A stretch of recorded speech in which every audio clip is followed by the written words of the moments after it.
میں نے دیکھا ہے کہ آپ اپنے بچوں کے ساتھ اپنی مادری زبان میں، جو کہ ہندکو سے ملتی جلتی زبان ہے، آپ اسے پنجابی کہتے ہیں لیکن ہم اسے ہندکو کہتے ہیں، اس میں آپ گفتگو کرتے ہیں. آپ کے بچے بہت فلوئنٹ ہیں اپنی مادری زبان میں. میری زندگی کے جو چند بہت بڑے افسوس ہیں، ان میں سے ایک ہی افسوس ہے کہ میں نے اپنے بچوں کو ہندکو نہیں سکھائی. وہ آج ہندکو میں انہیں سکھا رہا ہوں لیکن وہ اتنی خوبصورتی کے ساتھ ہندکو نہیں بول سکتے. تو سر، اس بارے میں یہ چاہوں گا کہ آپ ہمیں انلائٹن کریں کہ کیا اگر میں ہندکو کے اوپر زور دیتا ہوں تو یہ اردو سے بے وفائی کر رہا ہوں، یا میں اپنے بچوں کو بیکورڈ لے کر جا رہا ہوں، یا میں کیا کر رہا ہوں؟ اس سلسلے میں رہنمائی فرمائیں. یہ بڑا اچھا سوال ہے. اگر آپ اپنی بیگم کا خیال رکھتے ہیں تو اس کا یہ مطلب نہیں کہ آپ اپنی امی جان سے بے وفائی کر رہے ہیں، اور اگر آپ اپنی امی جان کا خیال رکھ رہے ہیں تو اس کا یہ مطلب نہیں کہ آپ اپنی بیگم کو اگنور کر رہے ہیں. دیکھیں، زبان جو ہے وہ مادری زبان، اس کی امپورٹنس یہ ہے کہ سیکنڈ ورلڈ وار میں جب ہیروشیما اور ناگاساکی پر بمباری ہوئی، ایٹامک بم، امریکہ نے جو آج ہمیں بنیادی حقوق کا درس دے رہا ہے، جب اس نے بم گرایا اور کروڑوں لوگ جو ہیں وہ تباہ حال ہو گئے تو سرنڈر کرنا پڑا. ظاہر ہے اس کے بعد تو جاپان میں ہمت نہیں تھی کہ وار کو کنٹینیو کرتا. تو جو سرنڈر کرنے کا ڈاکومنٹ تھا، معاہدہ تھا، اس میں اس نے کہا کہ جاپان کی مادری زبان جاپانی ہوگی اور ذریعہ تعلیم مادری ہوگی جاپانی ہوگی، اور ہم انگریزی کو ایکسیپٹ نہیں کریں گے. حالانکہ اس وقت جاپان پر مکمل طور پر امریکہ کی حکومت تھی. تو لوگوں نے بادشاہ کو، پتہ نہیں ان کا کیا نام تھا اس وقت، ہیرو ہیٹو تھا یا کون تھا؟ ہاں، تو وہ جاپانیوں کے نام بھی ویسے مشکل ہیں. ویسے آپ کوئی بھی نام لے لیں تو یہ سمجھیں گے کہ یہی اس کا نام ہوگا.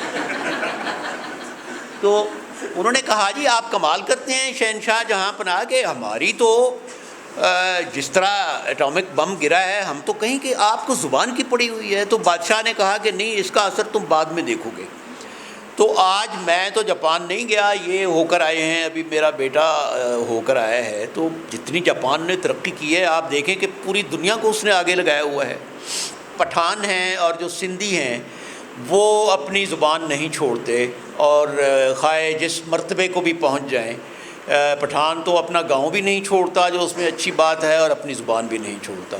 یہ پنجابی اردو بولتے ہیں، یا تو ان کے ذہن میں یہ ہے کہ ہم بچوں کو غلط اردو سکھا کر اردو سپیکنگ سے انتقام لیں گے، یہ بھی ہو سکتا ہے. لیکن میں چونکہ ایک طالب علم تھا اور ادب کا طالب علم تھا، تو مجھے یہ پتہ تھا کہ زبان کی کیا اہمیت ہے، اور میں وہ سیکھ لوں کنورسیشن، لیکن میں نہیں بدل سکا، میں وہی زبان بولتا رہا. پھر پنجابی کے بہت بڑے اسکالر ہیں، نجم حسین سید لاہور کے، ان کی پنجابی میں لکھی ہوئی کتابیں ایسٹ پنجاب میں، انڈیا میں بھی کورس میں داخل ہیں، دنیا کی دوسری یونیورسٹیوں میں بھی داخل ہیں. تو وہ میرے گھر تشریف لائے تو انہوں نے دیکھا کہ میں اپنے بچوں سے پنجابی میں بات کر رہا ہوں، تو انہوں نے کہا یار تو بڑا چنگا کرتا ہے. تو اپنے بچوں کو اپنی زبان سکھانا یہ بہت بڑی بات ہے، اور ان کی صلاحیتوں کو اجاگر کرنے والی بات ہے، کیونکہ اس طرح وہ اپنی زبان میں سوچتے ہیں. لیکن اگر آپ ان کو فرسٹ لینگویج اردو یا انگریزی بنائیں گے تو وہ پھر اس زبان میں سوچیں گے، اور اس زبان میں وہ صحیح سوچ نہیں پائیں گے، کیونکہ وہ اس زبان کے ماحول میں نہیں پلے بڑھے. یہ تو گملے میں ایک درخت لگانے والی بات ہے.